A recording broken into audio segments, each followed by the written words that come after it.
Dear students, myself Praveen Kumar Agarwal from Management Department welcomes you in my today's lecture of Operations Research.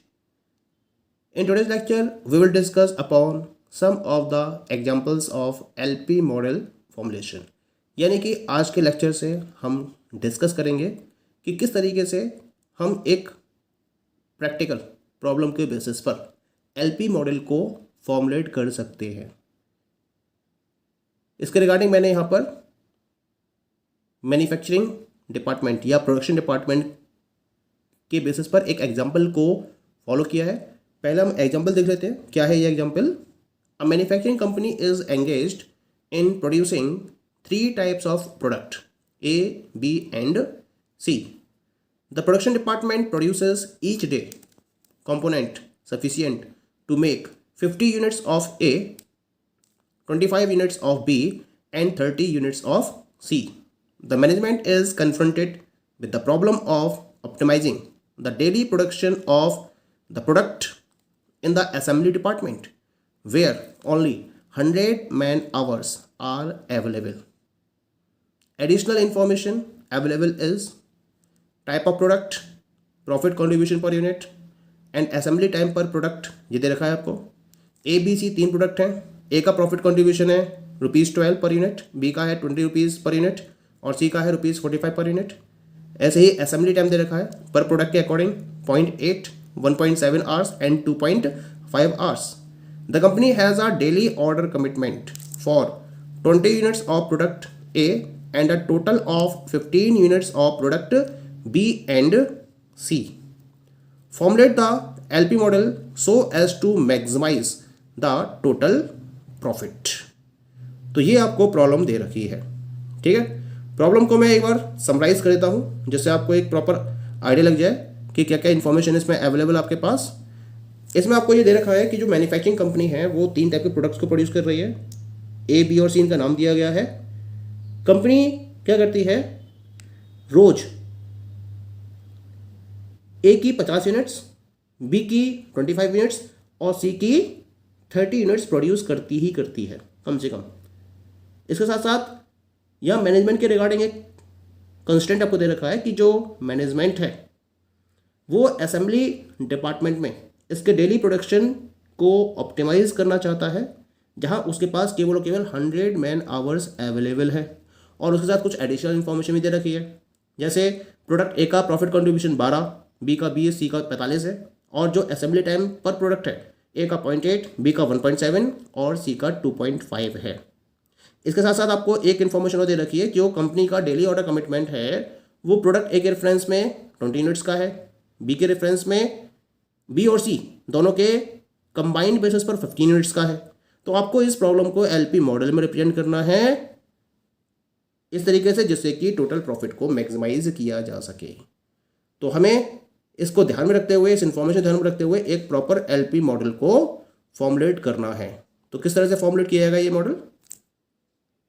इसके लिए सबसे पहले हम क्या करेंगे, जो भी इंफॉर्मेशन दी गई है इसको एक टेबल के मीडियम से समराइज्ड वे में रिप्रेजेंट करेंगे और इसको हम इस तरीके से समराइज कर सकें। ये मैंने यहाँ पर टेबल इसके रेफरेंस में ड्रॉ की है जहाँ मैंने डेटा को प्रॉपरली समराइज कर रखा है। तो यहाँ टेबल में मैंने सबसे पहले रिप्रेजेंट किया है रिसोर्सेज या कंस्ट्रेंट्स जो आपके पास अवेलेबल है दी हुई प्रॉब्लम में। इसके बाद क्योंकि कंपनी 3 टाइप के प्रोडक्ट प्रोड्यूस कर रही है तो मैंने इसको ए, बी, सी के बेसिस पर डिवाइड कर रखा है और फिर मैंने इसकी टोटल अवेलेबिलिटी को भी डिफाइन कर रखा है, क्योंकि किन्हीं पर्टिकुलर केसेस में तो आपको टोटल अवेलेबिलिटी दे रखी होगी और कुछ केसेस में आपको ये टोटल अवेलेबिलिटी नहीं दे रखी होगी। तो जहाँ दे रखी होगी इसको आप मेंशन करोगे यहाँ पर और जहाँ नहीं दे रखी है वहाँ मेंशन नहीं करोगे। अब बात करते हैं रिसोर्स कंस्टेंट की। सबसे पहले हम बात करते हैं प्रोडक्शन कैपेसिटी की। जैसे कि हमने ऊपर डिस्कस किया था कि कंपनी जो है वो ए की 50 यूनिट्स, बी की 25 यूनिट्स और सी की 30 यूनिट्स को रोज उसे प्रोड्यूस करना ही करना है। ठीक है, तो यहाँ ए के रेफरेंस में मैंने 50 को नोट कर दिया है, बी के रेफरेंस में 25 को, सी के रेफरेंस में 30 को रिप्रेजेंट किया हुआ है।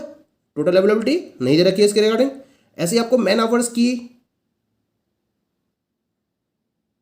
इन्फॉर्मेशन दे रखी है टेबल में, प्रॉब्लम में। तो यहाँ पर टोटल अवेलेबिलिटी दे रखी है आपको 100 मैन आवर्स की, वो मैंने लिख दी। और फिर इसकी इंडिविजुअल अवेलेबिलिटी दे रखी थी 0.8 ए के रेफरेंस में, 1.7 बी के रेफरेंस में और 2.5 सी के रेफरेंस में, जो मैंने यहाँ पर नोट कर दिया। क्लियर हो गया। ऐसे ही एक और पॉइंट दे रखा है इसके अंदर ऑर्डर कमिटमेंट का। तो यहाँ पर जो ऑर्डर कमिटमेंट है कंपनी का वो 15 यूनिट्स का है ए के रेफरेंस में और 15 यूनिट्स का है बी और सी के रेफरेंस में। टोटल अवेलेबिलिटी नहीं दे रखी है इसकी। ऐसे ही हम बात करते हैं एक और पर्टिकुलर कंस्ट्रेंट की यहाँ पर रिसोर्स की, that is the profit contribution. A के रेफरेंस में है 12, बी के रेफरेंस में है 20 का और सी के रेफरेंस में है ये 45 का। तो इस तरह से आपने डेटा को यहाँ प्रॉपर वे में समराइज कर दिया। अब प्रॉब्लम क्या है आपके पास कि कंपनी को ए, बी और सी की कितनी यूनिट्स प्रोड्यूस करनी चाहिए जिससे कि उसका जो टोटल प्रॉफिट है वो मैक्सिमाइज हो जाए।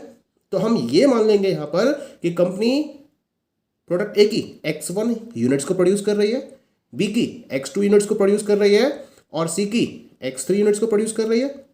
पॉइंट क्लियर हो गया, ठीक है। तो हमें यहाँ पर डीसी वेरिएबल्स मिल गए, क्योंकि एलपी मॉडल को फॉर्मुलेट करने के रेफरेंस में हमें 3 पर्टिकुलर कंपोनेंट्स चाहिए होते हैं इसके। सबसे पहला तो डीसी वेरिएबल होता है, उसके बाद ऑब्जेक्टिव फंक्शन को डिफाइन करना होता है हमें, और फिर तीसरा हमें डिफाइन करना होता है सब्जेक्ट टू कंस्ट्रेंट्स को। तो डीसी वेरिएबल्स तो हमारे डिफाइन हो गए।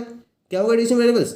X1, X2 और X3 जो डिफाइन कर रहे हैं ए, बी और सी की नंबर ऑफ यूनिट्स को जो मैन्युफैक्चर के द्वारा प्रोड्यूस की जानी चाहिए। That is clear.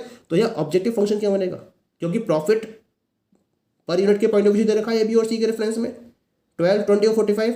ए की कितनी यूनिट्स बना रहा है? X1, तो ए का टोटल प्रॉफिट कितना हो गया? 12X1। बी की कितनी यूनिट्स बना रहा है? X2, तो बी का टोटल प्रॉफिट कितना हो गया? 20X2। सी की कितनी यूनिट्स बना रहा है? X3 यूनिट्स, तो सी का टोटल प्रॉफिट कितना हो गया? 45X3। तो इस तरह से मैन्युफैक्चरर का ओवरऑल प्रॉफिट कितना हो गया? 12X1 plus 20X2 plus 45X3। ये क्या हो गया? ये हो गया ऑप्टिमाइज प्रॉफिट या ऑप्टिमाइज या maximise profit Z is equal to 12X1 plus 20X2 plus 45X3। ये हो गया इसका ऑब्जेक्टिव फंक्शन। अब हमें बात करनी है सब्जेक्ट टू कंस्ट्रेंट्स की। तो पहला सब्जेक्ट टू कंस्ट्रेंट क्या है? प्रोडक्शन कैपेसिटी है। क्लियर हो रहा है? Production capacity. अब क्योंकि टोटल अवेलेबिलिटी नहीं दे रखी है, अगर टोटल अवेलेबिलिटी दे रखी होती है तब तो हम इंडिविजुअल बेसिस पर वेरिएबल से मल्टीप्लाई करते हुए पैरामीटर्स को ऐड कर देते हैं, अदरवाइज उसको हम इंडिविजुअल बेसिस पर रिप्रेजेंट करते हैं। जैसे ए के रेफरेंस में 50 यूनिट्स को प्रोड्यूस करना है, ठीक है। तो यह कंडीशन क्या है? यह कंडीशन है कि उसको उतना कंपोनेंट चाहिए ही चाहिए रोज के हिसाब से कि वो ए की 50 यूनिट्स को प्रोड्यूस कर सके। तो उसे ए की कम से कम 50 यूनिट्स तो प्रोड्यूस करनी ही करनी है। बी की कितनी करनी है? 25 यूनिट्स प्रोड्यूस करनी है और सी की कितनी करनी है? 30 यूनिट्स प्रोड्यूस करनी है। तो पहला केस क्या बनेगा? X1 is less than equal to 50। Clear हो गया, ठीक है। दूसरा केस क्या बनेगा? X2 is less than equal to 25 और तीसरी क्वेश्चन बनेगी X3 is less than equal to 30, क्योंकि इंडिविजुअल बेसिस पर इंफॉर्मेशन है, टोटल अवेलेबिलिटी नहीं दे रखी है और ये मिनिमम कंडीशन है, इसमें से लेस देन इक्वल टू का साइन यूज करेंगे हम ना, ठीक है। अब हम बात करते हैं मैन आवर्स पर यूनिट की। तो मैन आवर्स पर यूनिट में टोटल अवेलेबिलिटी दे रखी है, तो इसको हम कंबाइंड बेसिस पर रिप्रेजेंट करेंगे, यानी कि 0.8X1 प्लस 1.7X2 और प्लस 2.5X3। 100 मैन आवर्स की टोटल अवेलेबिलिटी है, तो साइन क्या आएगा यहाँ पर? लेस देन इक्वल टू 100, ठीक है। लेस देन इक्वल टू 100, क्योंकि मैक्सिमम उसके पास 100 मैन आवर्स ही अवेलेबल है, इसी वजह से साइन यहाँ पर लेस देन इक्वल टू का आएगा। क्लियर हो गया। अब ऑर्डर कमिटमेंट की बात करते हैं। तो ऑर्डर कमिटमेंट के केस में क्या कहानी है? जो टोटल डेली ऑर्डर कमिटमेंट है वो प्रोडक्ट ए का है 20 यूनिट्स का, तो यहाँ जो साइन होगा वो होगा लेस देन इक्वल टू का, तो X1 is less than equal to 20 हो जाएगा। ऐसे बी और सी कंबाइंड है, तो X2 प्लस X3 से डिनोट करेंगे इसको हम, and that will be less than equal to 15। तो X2 plus X3 is less than equal to 15। यहाँ पर ये नेक्स्ट इक्वेशन डेवलप हो जाएगी।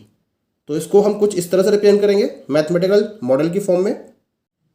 तो यहाँ पर मैंने प्रॉपर एक मैथमेटिकल मॉडल को दी हुई प्रॉब्लम के रेफरेंस में रिप्रेजेंट किया है, जैसा कि मैंने आपसे डिस्कस किया था। तो यहाँ डीसी वेरिएबल्स क्या है? X1, X2 एंड X3 क्या डिफाइन कर रहा है? ये number of units of product A, B and C produced. ये क्लियर हो गया तक आपको ना, ठीक है। इसके बाद मैंने आपसे डिस्कस किया था ऑब्जेक्टिव फंक्शन क्या था? Maximise total profit Z is equal to A का था ₹12 पर यूनिट, बी का कॉन्ट्रीब्यूशन था प्रॉफिट कॉन्ट्रीब्यूशन 20 पर यूनिट और सी का था 45 पर यूनिट। तो ऑब्जेक्टिव फंक्शन बन गया आपका maximise total profit Z is equal to 12x1 plus 20x2 और प्लस 45x3। क्लियर हो गया। अब इसके बाद हम बात करेंगे किसकी, we will talk about the subject to constraints.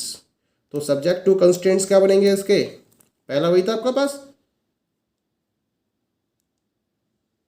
x1 is less than equal to 50। Table के अकॉर्डिंग अगर आप इसको चेक करिएगा तो पहली क्वेश्चन क्या थी, x1 is less than equal to 50। ये किस रेफरेंस में था, प्रोडक्शन कैपेसिटी रेफरेंस में। ऐसे दूसरा कंस्टेंट आया था आपके पास x2 is less than equal to 25। ये था बी के रेफरेंस में, बी की प्रोडक्शन कैपेसिटी। सी की प्रोडक्शन कैपेसिटी थी 30 की। तो तीसरी क्वेश्चन बन गई थी आपकी x3 is less than equal to 30। ठीक है। और फिर ये चौथा कंस्टेंट आया, ये किस रेफरेंस में आया था, मैन आवर्स पर यूनिट। अगर ध्यान है तो मैन आवर्स पर यूनिट में 0.8 था ए के रेफरेंस में, 1.7 था बी के रेफरेंस में, 2.5 था सी के रेफरेंस में, और टोटल अवेलेबिलिटी थी 100 की। तो यहाँ पे क्वेश्चन क्या बन गई आपकी, 0.8 x1 plus 1.7 x2 plus 2.5 x3 is less than equal to 100। यहाँ साइन का ध्यान रखना बहुत जरूरी है। लेस देन इक्वल टू का साइन आएगा या फिर मोर देन इक्वल टू का साइन आएगा। ठीक है। ऐसा ही अगले क्वेश्चन की बात करेंगे, ये किस रेफरेंस में थी, ऑर्डर कमिटमेंट के रेफरेंस में, कि ए की 20 यूनिट्स का ऑर्डर कमिटमेंट है और बी और सी कंबाइंड बेसिस पर 15 यूनिट्स का ऑर्डर कमिटमेंट है। तो अगली क्वेश्चन बनी इसके अंदर, that is x1 is less than equal to 20। Clear. और लास्ट इक्वेशन बनेगी इसके अंदर x2 plus x3 is less than equal to 15। Clear हो गया। यहां मैंने लास्ट में और डिनोट किया इसको, x1 x2 एक कंस्टेंट, एक वेरिएबल डिसीजन वेरिएबल और रह गया पर डिफाइन करने से, that is x1 x2 x3 and this is more than equal to 0। यहाँ पे एक कंस्टेंट और ऐड करेंगे यहाँ पे, दैट इज x3। तो x1 x2 x3 ये तीन आपके पास डिसीजन वेरिएबल्स है और इन तीनों की वैल्यू क्या होनी चाहिए, 0 से ज़्यादा या उसके बराबर हो सकती है। यानी कि ये नॉन नेगेटिव डिसीजन वेरिएबल्स को रिप्रेजेंट करता है। क्लियर। तो इस तरीके से हम दी हुई प्रॉब्लम को एलपी मॉडल में कन्वर्ट कर सकते हैं। Okay, thank you.